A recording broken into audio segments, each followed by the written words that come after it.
All right, guys, we are back. Brand new Take Aim podcast. And as always, this show is brought to you by HuntStand. And if you guys have not checked out, but in the last 24 hours, I want to say, HuntStand just came out with the best new compound hunting bows of 2021. So they field test them every year. They do this with broadheads, with bows, with you name it.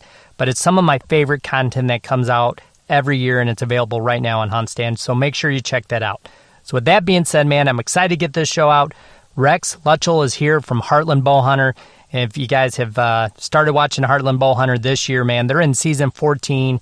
Heartland Bowhunter is known for sharing just unbelievable stories and, just great film work, great videography, the whole 9 yards. But excited to speak with Rex and talk about a deer on their farm, home farm in Missouri called the Twin 10.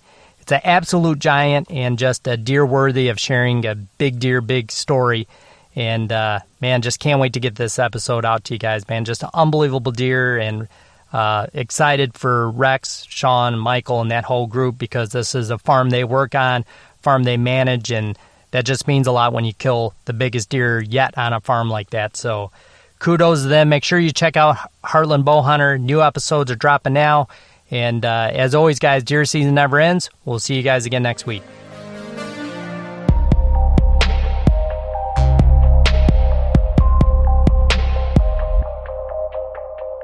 All right, guys, we are live, brand new Take Aim podcast. Excited to be back, as always. Excited to get another show out, another big deer, big story, and excited to have on from Heartland Bowhunter, Rex Luchtel.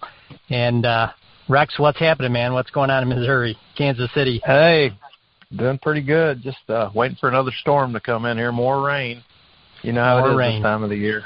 Feast or famine. We kind of had a little drought going, and now we got excess rain. But, hey, take what we can get. Yeah, take it. Yeah. I know we were just talking about that, and we've had our fair share this year here in Michigan, and it's like, exactly what you said. Sometimes it's too much, sometimes it's not enough, and you're worried every single day. But I'd rather have more than not enough. I know that much. Absolutely. I agree with you on that. So, it'd be never been a farmer, but, man, I know how it kind of feels.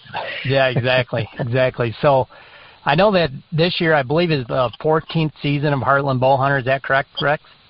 It is, yes. Man, unreal. So excited to just dive into that a little bit with you. And I really want to kind of share with everybody this deer you killed in late November of last year that will be on probably coming up here shortly in one of the episodes.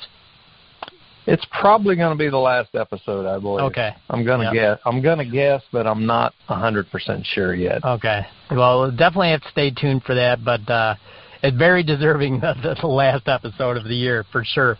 But Rex, I just want to talk about that deer, and maybe we'll start with the property and kind of just dive in from there. All about the property and gravitate to where and how you guys hunted them, and just the progress of this deer and what you knew about him. Because, man, it is such I'm being from Michigan, to me that's a deer of a lifetime. I just absolutely thrilled when I see a deer like that, and I don't think it could have happened to a cooler dude than you. So congrats on that deer, man. It's a once-in-a-lifetime buck, if you ask me. Well, I appreciate that. I don't know about I'm the coolest dude, but oh well. Sean or Mike could have easily got him too. They both hunted him early in the season, to be honest with you. The farm, I'll talk a little bit about the farm first. This is a farm I acquired probably going on 7-8 years now, I think. We've had it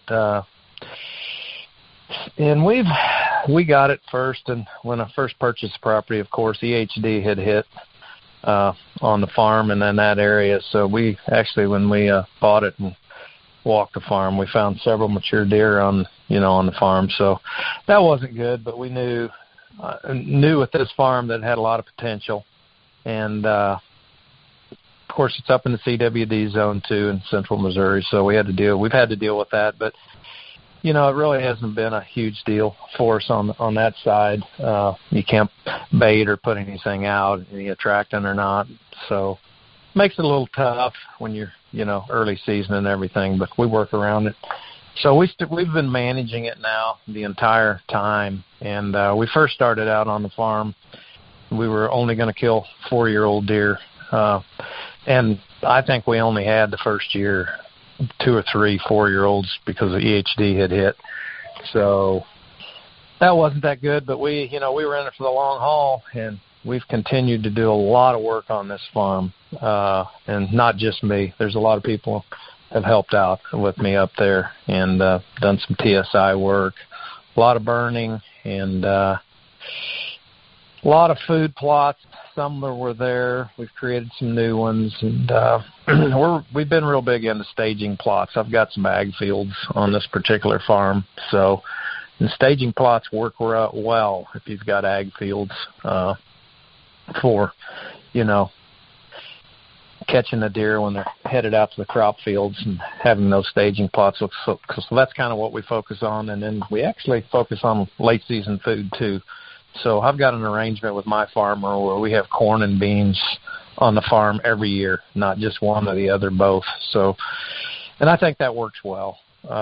And we try to have him leave a certain amount for the deer, and for the wildlife actually too. So, and that's really how this hunt came together.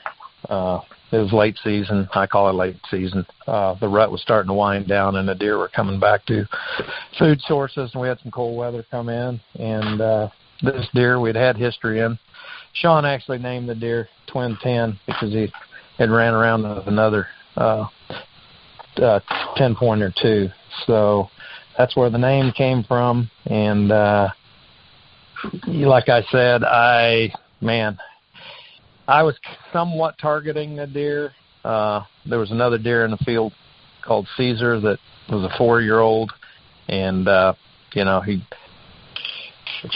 a 5-year-old actually. And there was, if an opportunity arose, I might have shot him. You'll see that in the episode too. But when this deer walked into the field, his presence, pretty much I had made my mind up that it was all or none. I was either leaving with him or I was leaving with nothing. And when you watch the episode, you'll see there was a lot of ups and downs in this hunt. It was very, very exciting, and to say the least. For Sean and I, Sean filmed it, and because the deer left the field twice on us and came back. So, I don't know. You can ask me some more questions about it. Yeah, for sure. Let me get into a little bit here with you, Rex. Yeah. Let me back up a little bit about the property itself. What did you guys do right in the beginning when you had the EHD? How long did you guys kind of get in that groove about really starting to manage? I mean, did you guys give it a little bit of space the first year or two because of the EHD?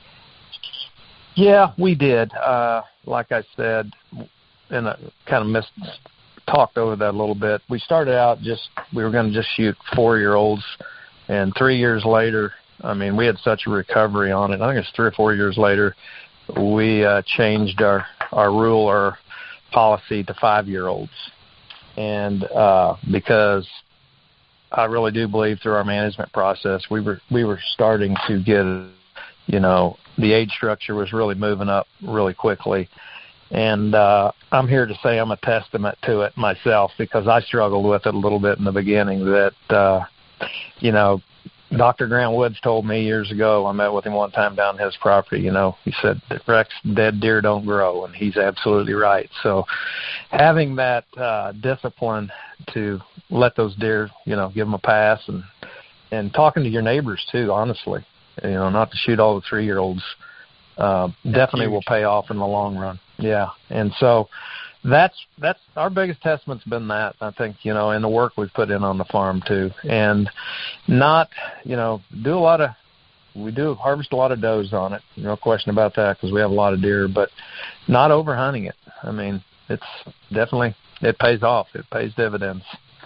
Now, years ago, Rex, when you guys had this EHD, how fast, I mean, that area, north central Missouri has a pretty good deer herd, healthy deer herd.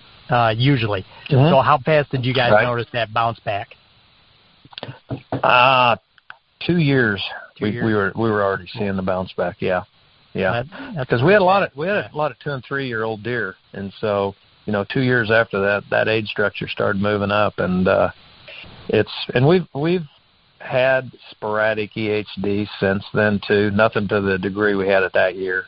And we've actually gone to, don't know if it works or not, but when it gets dry out, we've got watering tanks we put out and try to keep the deer away from those water holes right as much as we can and get them onto, the watering tanks. So again, I don't know if that works or not, but, thank God we haven't had a bad year of EHD. Just sporadically, we'll have a little, we'll find one or two.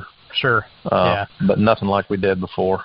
One thing about the water tanks, Rex, is just thinking is it kind of takes the equation of that black muck that the gnats like to live in, that the EHD comes from. So maybe that's, part of that it does work. It just eliminates that place where they like to nest and live so much. It does. And then the other thing I learned about EHD and it makes a lot of sense that, you can have a bad flood in the spring and still have EHD when it doesn't get real dry, because that flood uncovers a lot of new dirt and allows a lot of that larvae. Okay. And so sometimes you run into some of that too. Yeah, that makes a lot of sense for sure. So moving on from the EHD, did you guys from year 1, 2 to year 7 now, or whatever year it is for you, but how much have you changed some of that food plot design and just overall food scheme from moving, greens to grains, or greens in this field to grains and stuff like that? How much different have you done it? And do you feel like you guys have kind of got to that point where you got it really leveled out and it's starting to become a smooth run? Yeah. We're constantly learning too. And it seems like every time you've got it figured out, something changes and you learn something new. And I think we all, and that's the exciting thing about doing all this. I tell people that I enjoy that part, all the work we put into the farm, and, even here where I live here, I enjoy it as much as going out and killing a big bruiser like Twin 10. I really do. I mean, it's almost bittersweet, because the amount of work you put into this, and then, I wish it was a little more like fishing where you could kind of let them loose, but it's not the way. But we started out on this farm up there and started doing some of the grain ourselves, and learned real quickly, that I'm going to leave that to the farmers, the guys that farm for me, and, and go that route and let them put the grain in. And we focused more on brassicas and clover. And I have to say that in the last couple of years, clover has just been, we've learned a bunch with it. We've had a lot of success with it. And I'm talking into late season, so to speak. I mean, it's amazing. They talk about the clover after it gets hit with a frost, that they don't want to hit it near as much, but I don't know. I've seen them hit it after a snow even. Wow. This year, they were digging it up under the snow, and it had already been frozen. It was brown. So, and clover's really not that hard to grow and to maintain. Right. So we're doing more of that. But we really don't do a whole lot of grain. I do here where I live at my house. I do put in some pretty good sized food plots of corn and beans. Actually, we doing a lot of eagle seed stuff this year. So got that planted, and it's done real well. The problem with doing small quantities of grain is, if you have any kind of deer density at all, is keeping them out of it. Yeah, right. I mean, if you're doing 50, 100 acres, you can survive with that. But if you're in an area doing 1 to 3 acres, and you have any kind of deer density at all, they're going to find it, and they're going to browse it down before it gets mature. So you got to keep them out of there for a while. So. Yeah, you definitely see the benefits of both, but especially when you're talking green or clover like that, is that overall tonnage and being able to regenerate and just being able to keep feeding the deer. Like you said, unless you have 40, 50 acres of grain, man, that's hard to really do anything with. It really is, and I'm a firm believer in variety. I also I like forage oats. I really do. Had a lot of good luck with them, And it's another variety. Deer are browsers. You're not going to get them to hit one thing all the time. Everybody's seen them eat, and they're constantly feeding, and they're feeding into timber on forbs and everything else. So I'm a firm believer in throwing the smorgasbord at them and have as much out there as you can have for them. So. Yeah, that makes a lot of sense. I mean, that's what they like to do naturally is graze. So, they're going to browse around. Yeah, for sure. So that does make a lot of sense. So, well, fast forward a little bit here, Rex, and you guys, end up getting some history with this deer, which I don't know, so you can let us know what type of history that was and kind of how you guys, Sean and Michael and you, started to build a game plan around the twin tent. Yep, we this fall he was our number one hit list deer. There was no question about it. As we saw summer come the fall and the season was getting ready to open, that he was number one on the list. And so, that being said, I think Mike was first up, and he got back. We didn't hunt real early season. Mike had an opportunity to get in there, and I think Mike saw him, but Mike had a limited amount of time because he went on a lot of different hunts last year, and he ended up choosing a different deer to shoot, which there's an episode on the deer he shot too. So, and then Sean started hunting, and he chased him for quite a while, I believe, and ended up the same thing, shooting a different deer and never really having any kind of real close encounter with him. And that's pretty much kind of how it works. Those guys hunt early season up there, and I typically really like to hunt late season up there. It just seems like I've got into that groove a lot more, and it works well because by then Sean's done, and he can film me, and there's not a whole lot of pressure with that. Those guys are typically done by then. And so after Sean wasn't able to get it done, it was going to be my turn. And I actually had not hunted the farm at all until mid-November when the rut started. And so when we got in there, we went up there for several days. And I think we went up there on 2 different occasions. I can't remember exactly, but we had hunted several previous days trying to encounter this deer. Or I actually, when I started, I was going to shoot one of their hit list deer, and just never met up with the right deer. And it was, I think we were winding down the hunt a little bit, and we got down in this area, got pretty close to his core area. And we spotted him out in the cornfield one night, and we were going to go home. If I remember right, it was like 2 or 3 days before Thanksgiving, and we were going to go home. And we spotted him, and so we decided we were going to stay another day. Well, the next day, the wind was wrong, and so we ended up hunting another field, and it actually snowed that day. So the following day, everything was right. I think it was the day before Thanksgiving. We had to go home that night, and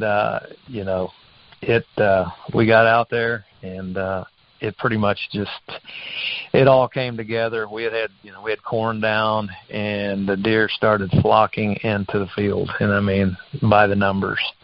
Now, was that based on like a cold front or anything that you can remember, Rex? It was, yeah. Cold front had came through, and temperature dropped, and so we knew we were going to have our best chance at him then too. And sure enough, he didn't show up. I don't know how many different bucks showed up, and like I said, another buck named Caesar showed up, who is probably going to be as big as this deer this year.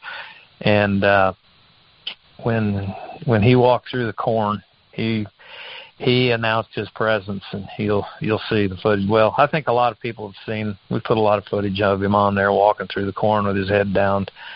He walked in there, and everybody knew who he was. There was no question about it. And everybody gave him his room and everything. And he definitely started winding does. And he would feed for a minute, and like the rut was over, and then he'd get wind and start smelling and went off back in the corn chasing does, and it was like, wow. So we were a little bit on pins and needles for a little bit, and at one point, and you'll see in the episode, he comes by. We were hunting out of a redneck hay bale blind, and everybody's familiar with them. They've got 2 windows in the front, and they have side windows. One pulls down, and the other one's a window you can look through, and it's probably 4x6. And we had that one open, and he came by on the side at, probably 15 yards, maybe even less. And Sean had cocked, and he's filming out of the side, got him perfectly, and I drew on him through that little bitty window, and as he was walking by, I thought to myself, I said, any other deer, I probably would have let an arrow go, but I just wasn't going to take a chance in that little window, thinking if my arrow hit, if my bow hit something. And so I told Sean, I said, I don't have a shot. He was a little discouraged that I didn't take the shot, but we let him walk, and he chased a doe out into this bigger cornfield, and it wasn't too, and we're sitting there thinking, this is over. And, of course, me, at my age, I just do not get, I don't know what when I was younger, I would have probably been totally disappointed and just disgusted, that I didn't get it. But for me, at that point, I had 99% of the hunt in my mind. I had him in the sights, and I had him right there. I've seen him, and so I was totally happy that even though I didn't shoot him.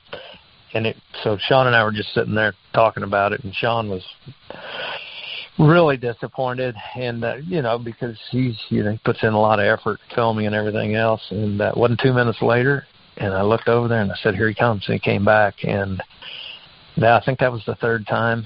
And he came out front and just started feeding right out in front of us. And I think he was at 39 or 40 yards at first. And I think I shot him somewhere around 35 yards. And just did not believe it happened. Yeah, no kidding. So when he came back, had he come back into the wind like nosing another doe, or had he just kind of gave up what he was doing and was just feeding? He gave up chasing the doe, and he was coming back to feed. And I think he was just coming back because there was a lot of deer. I don't know, there's probably 20 deer in the field, and so it was like, I'm going to go back in there and get something to eat and start over again, so to speak. So that area, Rex, describe that area a little bit. I know you had shot him basically in a cornfield, but how big was it, and did you guys have an idea where Twin 10 was living or maybe potentially bedded? I mean, you guys had seen him we knew a night or two we before, knew correct? We knew this was his core area. This was about a 60-acre cornfield, and that the hillside slopes up right into a huge bedding area. And we've hunted this, oh my gosh, for years now, and we've got staging plots to it also too. But this particular time, the deer weren't not moving through the staging plots. They were just coming right off the hill down into the corn. And so we had already, like I said, 2 nights before that, we'd watched him from one of the staging plots come out and knew exactly where he came out at, along with all the other deer chasing a doe. And so we had a real good idea that he was going to come back out there again. It was just a matter of where we were going to be there at the right time. And we had trail cameras out there too, so we knew he'd been in the area. And it was pretty much his core area. It's pretty interesting about deer, even on my farm, that some deer will travel the whole farm, and you'll get them one day on one camera, and you'll have other deer that just will live in a 80-acre tract, and they typically won't. If you don't pressure them, they won't leave there. And he was somewhat to that type. He's pretty much stayed in that area. Okay, you like that area. So that area, Rex, had you guys, well, you hadn't been there yet, but had the other guys, or Sean, did he get to hunt some of October and early November, or did you guys kind of just not hunt that? Oh, yeah. No, Mike had hunted that area. Both of them had hunted that area. Yeah, yep, he had. And just hadn't caught up with him. But Mike and they were hunting a little earlier in the season too. The tendency to go to the corn wasn't there as much as the later in the year you get, the more they're going to start hitting those carbohydrates. Yep, for sure. So that day, Rex, what was the temp? Do you remember? I want to say it had snowed the day before, so it was probably in the high 30s, somewhere in there. I remember right. For November, right? Yeah. It was a picture perfect day. It really was. So he comes back now, you know, and you get that shot at 30-something yards. Just let us know what happens. You passed on a smaller window, so where at in that hay bale blind did he end up? He came right out front and center, turned broadside, and just like, look, here I am. Okay, you got a chance. And I mean, yeah, I'd like to have him a little closer, 35 yards out in there, you know, what can happen. And I'll go ahead and tell you guys, he actually ducked on me a little bit, and I spined him, which made it even that much more. To see a deer of that size just fall over was like, I was just at a loss of words for a second until I just had to get, you know, at that point I said, I got to get out there quick and get another arrow in him, which didn't take very long at all. And it was over. Wow. And, you know, the rest was, like I said, bittersweet, having history with a deer like that on our farm. And he is actually the biggest deer we've killed to date. He isn't the biggest deer we've had on the farm, but he's the biggest deer we've recovered on the farm from hunting. I don't know if, we've had bigger deer. We actually had a deer a few years ago. You talked about deer of a lifetime. We named him deer of the lifetime. We called him Lifetime, and he was actually bigger than this deer. Yeah, so, is that the one that did Sean end up finding dead? Like, no, that was Hook. Oh, that was Hook. That's right. Yeah, Hook was bigger too. Yeah, and so. Man, that's crazy. Yeah, and I'm just fortunate enough. Sean and Mike let me have the opportunity to have him, because it could have very well. I mean, those guys put just as much work into this farm as I do. Right. And so, yeah, absolutely. This is easy. It's happened to them as me. So. Well, it's an unbelievable deer, and frame-wise, Rex, tell us a little bit about it. I mean, from what I can gather, is he a 10 or 11 pointer, but he's like a 6x4, right? Does he have some junk or stuff I can't see? Yeah, he does. Actually got him right here in the living room. We had our premiere a couple weeks ago, so we had him in there, and he scored 170. I think it was 175 and 5/8. Wow. He actually broke off. He'd have been pretty close to 180. I don't know. He broke off one of his brow tines. It doesn't look like it, but it's broken off. And so, but yeah, he's a 6x4. That's what he is. Yeah, his left side is just unbelievably wicked. Like, it is. Wraps around. And to give people a perspective a little bit on what 175 means on that deer, like, what is his inside spread, Rex? Like, he's all bone.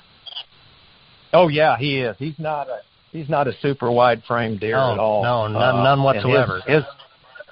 His main frame actually. Shoot, hold on here. I'll throw a tape. It's very close to coming together even on that. Like it almost touches, yeah. Yeah, I would have. I'd have had the score here for you. Pulled the sheet out because we ended up scoring it that night. I shot him, but yeah, he's only got about on the main frame about 2.5 inches apart, and then on the inside, he's 13 on the inside. Inside. Yeah. Man. So, yeah, you're right. I can't even get my hands around his bases. Yeah. And I put my index finger to my thumb, and that's where he gets all of it, no question. And that left side, you're right, it scored way a lot more than the other side, the right side. So, yeah, that's unreal. If the right side had been symmetrical with that, he'd have been a real toad. Yeah. I mean, he is a real toad, but yeah. Nonetheless, but amazing. Just what makes him cool as well as those brows and those bases are just unreal. And it's crazy to think you said he broke some of that brow off. It's crazy. Yeah, he did. Yeah, man. Yeah, so, and I hadn't realized that the taxidermist even told me he'd apparently been fighting quite a bit because he was pretty beat up behind his antlers. The taxidermist said he had to pull the skin together because he actually had been wounded back there. Oh, no way. Fighting. So, wow. Yeah. It's probably how he broke his brow tine. Yeah. I don't know. It's amazing. I mean, when you just think of that deer, like, it's amazing to think just even in, animal kingdom. Like, who's messing with that dude, you know? Yeah, and it's, like I said, when he walked into the field, it's like all the other deer turned and looked, and like, I'm here. Everybody better, you know, honor me, so to speak, because he walked around with some authority. There's no question about it. Now, and I'd love to see what deer he fought with, and I have no idea what it was. Yeah, no kidding. I mean, that's unreal. That's what I mean. Like, it takes two to tango, and the other dude must have been pretty special too to bust that brow, you know, and give him some wounds behind the head. That's amazing. Yeah. So, and usually deer like that, as you probably known over the years, Rex, like those tight racks like that, a lot of deer don't like to mess with. You know? Yeah. They always have the advantage with that tight rack, it seems. Yeah, the other deer that's in the field, Caesar, has similar genetics. You guys will see, and I'm really anxious to see how this deer, Caesar, turns out this year, because I got a feeling he's going to be somewhat like this deer. No kidding. He's got a nice tight rack, and I'm sure he's going to put on quite a bit of mass, and so I don't know. I think he's going to be every bit as big as this deer. Wow, so, that's crazy. And how old do you think Caesar is this year? He'll be 6 this year. Okay. Man, unreal. So that night, did you actually have an opportunity at Caesar too? No, I was just, Caesar was right out in that range of 40, 45 yards, and we were watching him. And Sean, we were talking about it. If I got a chance, would I shoot him? But we were both like, man, if we give that deer one more year, he's going to be really big. Right. And we know that. And it's like, and then when Twin 10 walked in the field, honest, I said, I'm either going to shoot this deer or I'm not going to shoot one. Right. And it all worked out great. So these are still out there, and that's amazing. Now, it'll be an interesting year. To back up 1 second, Rex, how long and what kind of history did you have with Twin 10? I'm trying to remember here. I think I had an encounter with him the year before. Okay. But he was off limits at that point. We weren't going to shoot him. So, but I think, yeah, I know I've seen him before, but as far as hunting him this year, that was the first chance I had. So, and like I said, I'd seen him 2 days before. So I didn't, like last year, I didn't spend much time hunting. I spent, a total of probably 5 or 6 days until I shot this deer. Man, that's crazy. Yeah. That's crazy. It goes to show, like, how, and sometimes that time of year, Rex, it gets overlooked, but it's overlooked only because maybe some people, hunt in different situations and you don't have that power of food. But, man, what a time of year to hunt if you do have that power of food. It's crazy. It really is, because, the rut, it's a love-hate relationship, too, the rut, because it's like, it's so exciting, yet it's so unpredictable. Right. So unfair sometimes, yeah. Well, and like my farm up there, we cringe because we know we're going to lose some deer. We typically don't, and we know we're going to lose some because they're going to start ranging way outside my property, and somebody's going to shoot them. But you're right. Late season, what they're going to start at. When that rut starts winding down, what's going to start happening. Right. All those deer are going to start moving back to food sources, Yep. And, the does are going to come first, and there's still going to be a little bit of breeding going on. But those bucks are going to start moving back in there because they're going to start. Some of them are going to be done rutting, but some of them are going to still be checking does. And so it is one of those times when if you've got a food source, boy, I'll tell you what, it can pay big dividends for you. Yeah, for sure. So coming down the pipeline, Rex, besides Caesars, what other deer do you got that you're kind of pumped up about, even if it's a year or two out? Well, it's really interesting. I'll tell another story that isn't on the episode, but the last day of the season, January 15th, Sean and I were back up there again hunting, exact same place, because we had our number 2 deer. We had him on camera in there.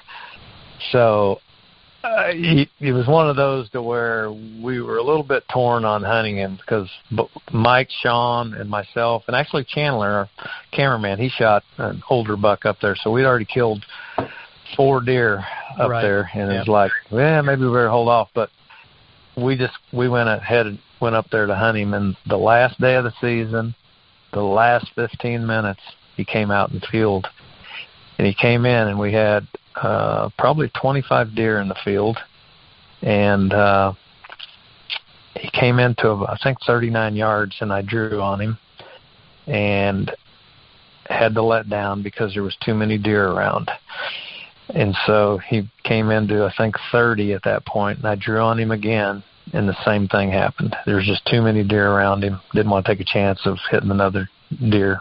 So he kept coming in.